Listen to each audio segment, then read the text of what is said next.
the National Shipbuilding Strategy a real working document, one that encourages engineering talent of our nation to get on with the job at pace and with that vital, steady drumbeat. Thank you. Wayne David.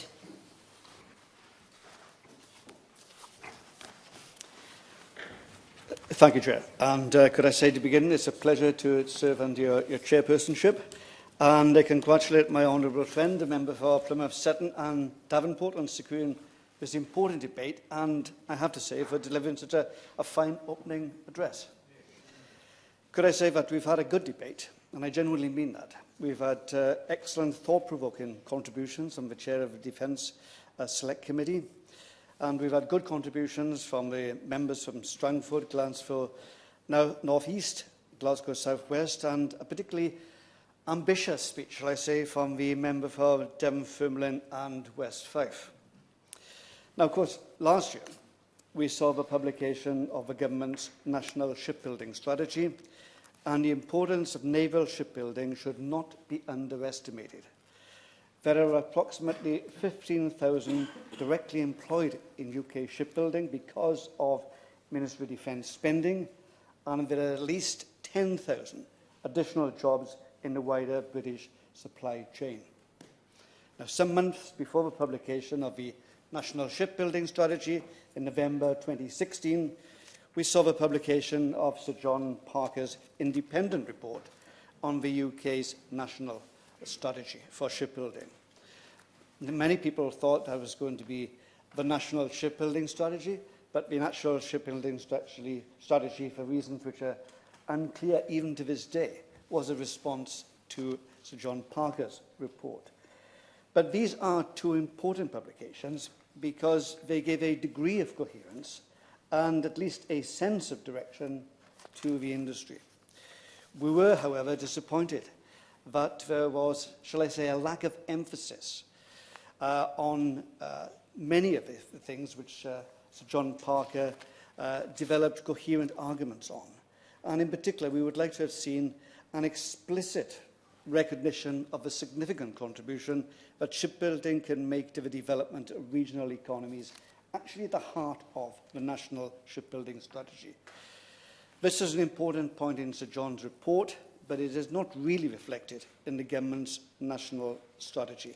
We have heard today about a multiplier effect that investment in shipbuilding can have, and we heard that coherently expressed by the member for Plymouth, Sutton and Davenport.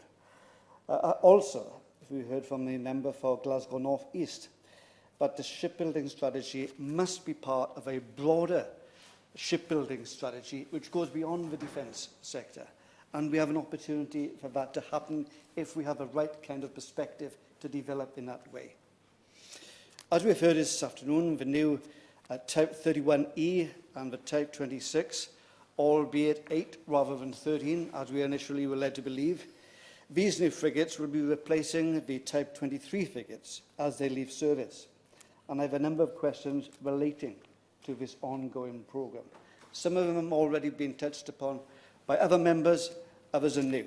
The first question I have is the MOD has said that there should be a cap of £250 million per Type 31E frigate. Now, why is that cap being fixed? And why is it the figure of £250 million? I think we really need to know, because we have been reassured by people in the Navy that that may well be sufficient, but on the other hand, there are plenty of experts who say that it is an insufficient and arbitrary figure which is being plucked from thin air. As Nick Childs, a naval specialist for the International Institute for Strategic Studies, has written, and I quote him, he raises specific concerns about the level of capability. He says, the naval staff seem to think it can get a vessel of about 3,500 tonnes of inadequate military capacity for the £250 million price tag. But that will be a challenge. And I think that is an understatement. This certainly will be a challenge. And many experts in the industry say that it is frankly impossible. And I want to know, if it is impossible, what contingency measures will the government take? Chris Stevens. Thanks, Andrew, for giving way Wade, does he share the concerns that I have, as well as many others who have spoken in this debate, that the price is dictating the capability of this particular frigate, rather than the capabilities being sorted out first and then sorting out the price? That is precisely the concern which is implied in putting an arbitrary figure of £250 million.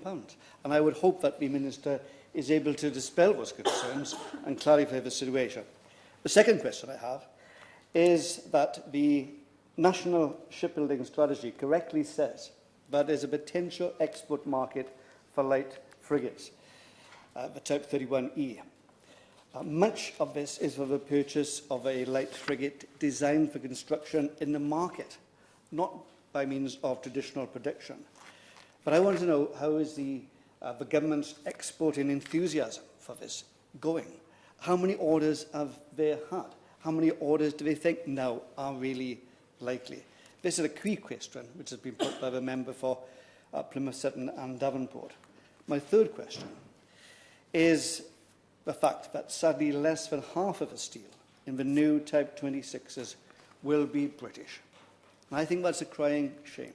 And I would hope that the government will ensure that as the shipbuilding strategy develops, it is seen increasingly as an integral part of industrial strategy in this country, and there will be a complementarity with other parts of British industry.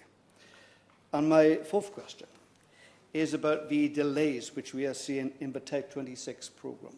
There's a great deal of concern amongst the workforce, and I know that apprentices have had to be laid off and found training elsewhere. Can the Minister say anything about that? Now, Madam Chair, we are all proud to have seen the launch of the Queen Elizabeth carrier and to see her formally commissioned into the fleet in December. We now look forward to seeing the Prince of Wales carrier being launched. The construction and fitting of both of these vessels is something which has taken a great deal of commitment and dedication from a well-skilled workforce. It is now important to make sure that those skills are not lost, but are continually put to good use. That is why it is important for us to focus on the fleet solid support ships. We know that the contract for 3 new FSS will be subject to international competition with a decision in early 2020. Now, I'm concerned about this. I'm concerned that that stipulation may put off domestic competitors, as has been suggested by the member for Glasgow South West. This follows on from the awarding of a contract of 4 tankers under the Mars programme, which went to Daewoo, a South Korean company, a company which is widely believed to have had a tremendous amount of state aid given to it, therefore making its bidding far more attractive than it should be. Now, we very much hope that these ships will be built in Britain, as this would secure the maintenance of the skills that have been built up in industry and support local economies. It would also help the naval shipbuilding strategy enhance its domestic capability and make real the renaissance in shipbuilding that Sir John Parker refers to in his report. Now, as I have mentioned, sovereign capability, I would ask the Minister to comment on a report which appeared in yesterday's Western Mail. There is a suggestion that the MOD is going to award a contract for the mechanised infantry vehicles to the Germans without any competition. I give him this opportunity to deny that story. Finally, I would give him plenty of time to respond. Finally, I would hope that the government will demonstrate a real commitment to the Royal Navy and naval shipbuilding. This country has a proud maritime history, with, at one time, the largest and strongest navy in the world. That time is a long way behind us. But the challenge we now face is to make sure that our navy is able to successfully meet the new threats and dangers which our country faces. The Minister, Gatterbuck. Could I just remind the Minister that we hope for a few minutes at the end for the sponsor of the debate to sum up? Thank you, Ms McDonagh. It is a pleasure to serve in your chair.